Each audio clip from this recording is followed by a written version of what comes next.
Bombshell on Paul Kagame, Rwanda's secret war exposed. NBC News exclusively obtained 3 years of confidential intelligence reports and surveillance footage. They were given to us by military contractors hired to provide intelligence for Congolese forces.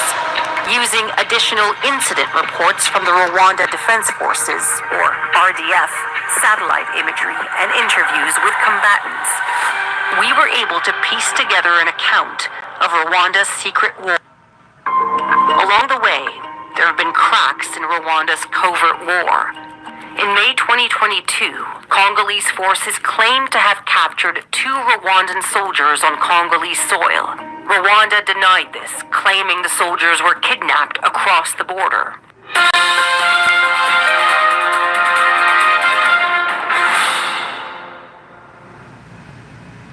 A shocking NBC News investigation led by veteran journalist Mikola Wrong has finally exposed the secret war in eastern Congo waged by Paul Kagame. From drone footage and satellite images to leaked military documents and survivor testimonies, the evidence is damning. Rwanda's RDF troops have invaded, disguised themselves as M23 rebels, committed atrocities and buried their dead in silence. Yet as the world negotiates peace and minerals, the Congolese people are being sacrificed. In this video, we dissect the entire operation, praise Congo's resistance under President Tshisekedi and the FARDC, and expose the hypocrisy of those still treating Kagame as a peace broker while he wreaks havoc across borders. The veil has finally been lifted on one of the most egregious and well-hidden military operations in recent African history. Thanks to the meticulous investigation by NBC News and the fearless reporting of Mikola Wrong, we now have irrefutable evidence that Rwanda, under the leadership of Paul Kagame, has been waging a clandestine war in eastern Congo, one that has killed thousands, displaced millions, and exposed the utter failure of the international community to uphold justice. Since 2021, the Democratic Republic of Congo has been bleeding. But what the world saw, an upsurge in violence blamed on the so-called M23 rebel group, was just the surface of a much deeper and more sinister operation. According to the NBC News report published on June 6, 2025, and authored by Mikola Wrong, Rwanda's military, known as the RDF, has not only armed and trained M23, but has also sent thousands of its soldiers across the border, disguised them in rebel uniforms and used sophisticated weaponry to claim Congolese territory. This is not conjecture. This is not political propaganda. This is the conclusion drawn from leaked confidential reports, hours of drone footage, satellite imagery, and interviews with both Congolese and Rwandan military insiders. These findings render Kagame's denials obsolete. They also expose his regime's duplicity, waging war behind closed doors while preaching peace in public. President Felix Tshisekedi of the DRC has long sounded the alarm, warning that Rwanda's aggression was not merely rhetorical, but operational. Under his leadership, the FARDC and allied patriotic forces known as Wazalendo have faced unimaginable odds, defending their country against one of Africa's most disciplined and deceptive militaries. Yet Tshisekedi has continued to pursue diplomacy, showing restraint even as Rwanda committed war crimes on Congolese soil.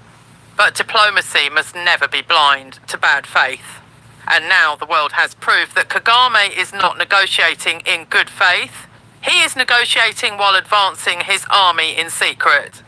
According to NBC News, the war reignited in late 2021 when M23 began attacking FARDC positions along the Congo-Rwanda border. Kagame, as always, claimed innocence, stating that M23 was merely a Congolese movement defending the Tutsi minority.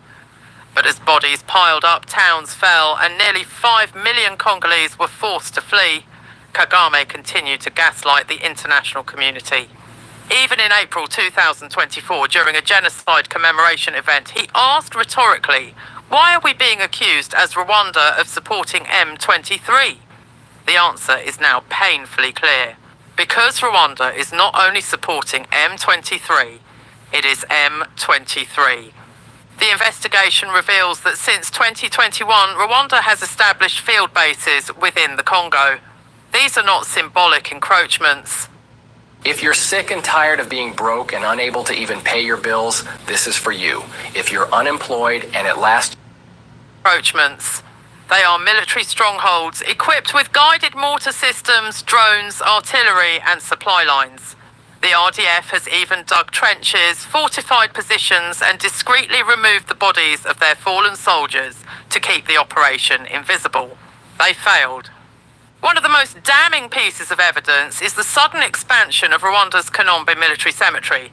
From 2021 to early 2024, over 900 new graves were added.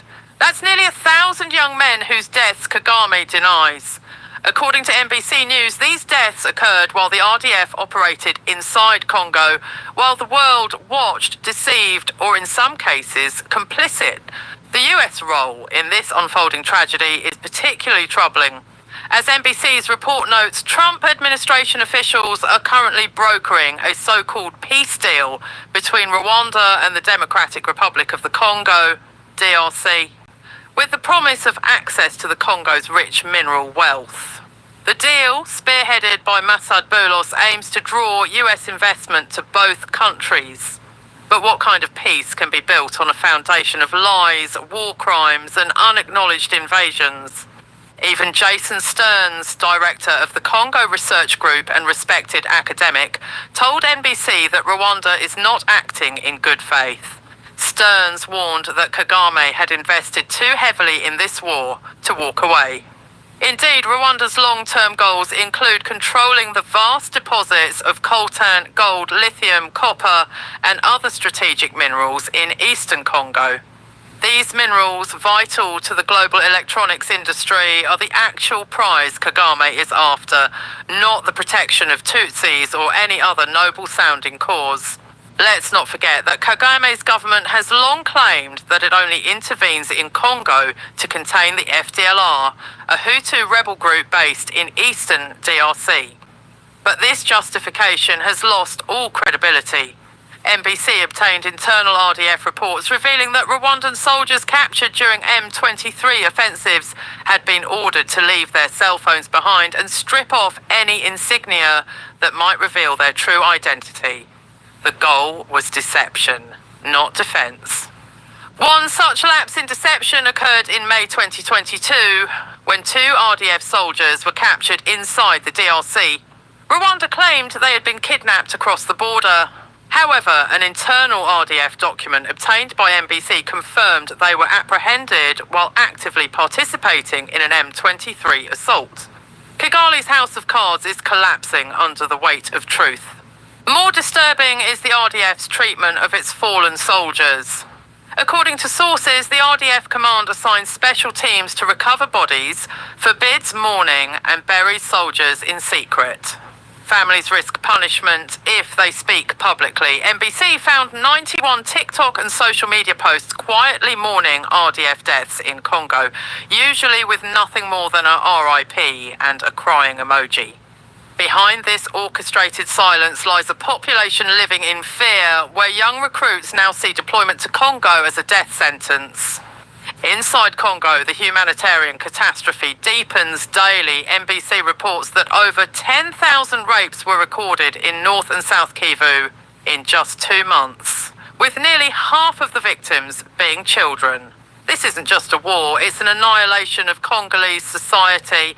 Displaced persons camps have been flattened, cities looted, civilians summarily executed, and prisoners forcibly disappeared. In May 2025, over 4,000 men and boys were loaded onto trucks and taken to an unknown location, according to the DRC's Interior Ministry. Meanwhile, the Congolese government and army, led by Tshisekedi and backed by resilient FARDC troops, are resisting heroically. With the help of foreign military contractors and Chinese drones, they have struck blows that forced temporary RDF retreats. In March 2023, a coordinated airstrike decimated Rwandan positions in Sake, leading to a complete withdrawal. proved that the RDF can be beaten when the DRC has the right tools and leadership, but that victory was short-lived. Later that year, RDF troops returned in greater numbers, up to 5,000 men, and with more sophisticated equipment. According to Congolese military sources, Kagame exploited a US-brokered ceasefire to sneak in Chinese-made anti-missile systems and GPS jammers, effectively neutralizing Congo's air superiority. Kagame used peace talks not to de-escalate but to regroup and rearm, and yet the international community continues to treat Rwanda as a partner. The United States, the UK, and even the UN remain hesitant to fully call out Rwanda's aggression, preferring neutrality in the face of clear-cut violations of sovereignty and human rights. This silence has emboldened Kagame and demoralized the victims. It is therefore crucial that Congo and President Tshisekedi continue to seek diplomatic solutions, but only while preparing for war. The FARDC must be rebuilt from the inside out, purged of traitors and infiltrators and equipped to defend the nation against future invasions. Rwanda has shown that it understands only strength. Peace without power is surrender. The world must not forget the real faces of this tragedy. It is the Congolese mothers raped and abandoned. The children are born in camps. The families mourn in silence. And yes, even the Rwandan recruits were sent to die in a foreign land by a regime that values minerals more than human lives. Kagame may attempt to deny the NBC report, but the evidence is now burned into the global consciousness. This video is not just a reaction, it's a call to awareness. We thank Michaela Wrong and NBC News for exposing this truth. We stand with the Congolese people. We believe in a sovereign, strong DRC, and we think that history will not forgive the lies, the crimes, or the silence. The shadow war waged by Rwanda in the Democratic Republic of Congo is not simply a military campaign. It is a war of erasure of truth, of borders, of dignity, and the human cost of Kagame's imperial ambitions. But thanks to the tireless investigative work of Michaela Wrong and NBC News, the truth has finally pierced the global veil of indifference. The only question now is, will the world act? The evidence uncovered makes one thing clear. Kagame's Rwanda has crossed the line from regional security stakeholder to full-blown aggressor. And this aggression is not just political or military, it is economic. Rwanda's economy is partly built on the back of stolen Congolese wealth. The minerals that feed the world's smartphones, electric vehicles and laptops are funneled through illegal networks and exported with Rwandan labels. The victims are Congolese communities whose lands are looted and who receive neither compensation nor justice. And yet the very Western powers benefiting from these minerals through tech giants and industrial manufacturers have shielded Kagame for years. The same powers that claim to uphold international law and human rights have for decades prioritized profit and geopolitical stability over truth and justice in the Great Lakes region. NBC's report dismantles the long-running Western narrative of Kagame as a reformist and peacekeeper. If you run a brick-and-mortar business in Canada and you're not advertising on Instagram, you are missing out. Peacekeeper. The same man who once basked in international praise for rebuilding Rwanda after the 1994 genocide is now exposed as the mastermind of a covert, brutal war in a neighbouring sovereign nation. Kagame's actions are not those of a misunderstood leader. They are the actions of a warlord with state power. His ally in silence has long been Joseph Kabila, the former Congolese president, whose decades-long rule laid the foundation for this crisis. It was under Kabila's watch that Rwanda and Uganda built their networks inside Congo, political, economic and military. It was Kabila who allowed foreign troops to masquerade as Congolese rebels, and it was his silence that enabled the slow death of Congolese sovereignty in the east. In contrast, Tshisekedi's presidency has marked a turning point, an attempt, finally, to clean house, reclaim territory and break the cycle of betrayal. But Tshisekedi's road is treacherous. The FARDC, though increasingly effective, still suffers from the scars of corruption, infiltration, and underfunding inherited from past regimes. That's why the support of patriotic defence forces like Wazalendo, ordinary Congolese men and women defending their communities, is so vital. Together with renewed purpose and increasing international awareness, they represent Congo's only path to lasting peace and independence. Yet peace will not come easily. Kagame continues to play a double game. On the one hand, he allows his officials to participate in peace talks and diplomatic photo opportunities. On the other, he floods eastern Congo with thousands of RDF troops, installs Chinese air defense systems, and suppresses dissent within Rwanda. This is a strategy of manipulation, using diplomacy as cover while entrenching military gains on the ground. As NBC's reporting shows, even during ceasefires requested by the United States, Kagame has used the pauses not to de-escalate, but to rearm. The Yitian missile systems and GPS jammers imported from China during the ceasefire rendered Congo's drone fleet, previously a game changer, largely ineffective. Such deception is not just cynical, it is a flagrant abuse of trust. Rwanda's internal repression has grown in tandem with its external aggression. Families of fallen RDF soldiers are punished for mourning, silenced by a state that sees truth as a threat. Soldiers deployed to Congo call home with trembling voices describing conditions as hopeless, with desertion rates reportedly rising. These are not the actions of a confident popular government. They are the actions of a regime terrified of its people and desperate to maintain power through force. Meanwhile, in eastern Congo, the war continues. The displaced population, already approaching 5 million, continues to grow. Camps are overflowing, resources are strained, and hope is vanishing. When M23 captured Goma and Bukavu in early 2025, they didn't just displace residents, they obliterated the humanitarian infrastructure built over the years. Schools, clinics, and UN shelters were bulldozed. Women and girls already traumatized now face sexual violence on a horrifying scale. NBC's reporting highlighted that in just 2 months, January and February 2025, UNICEF recorded over 10,000 cases of rape and sexual violence. Nearly half of the victims were children. This is not collateral damage, this is a campaign of terror.